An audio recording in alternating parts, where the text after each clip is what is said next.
preliminary estimation is that we have lost $50 million in damage, and we would have 150 million at risk when you look at the structures that are around and the exposure to this fire.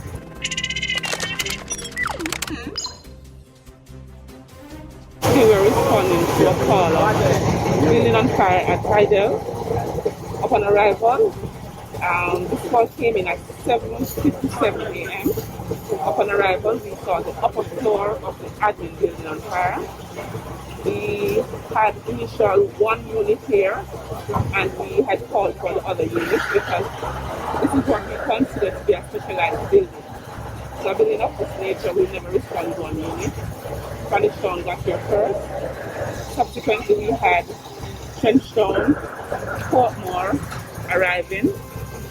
We had a water tender from Kingston St. Andrews responded, and our ambulance service. So we had 39 firefighters on location. The fire is confined to the admin building. We managed to contain the fire to where it had started, and we used 2 jets to extinguish this fire. We had a steady flow of water, and that helped us in ensuring that this fire did not spread. In terms of how the fire might have started, any idea at all at this point?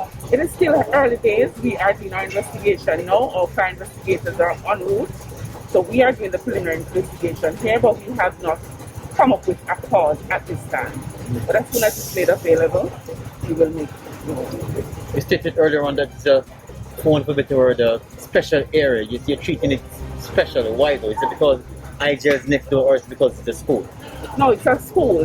When we have fires to school, when we have fires to hospitals, when we have fires to building of such nature, we never respond to one unit.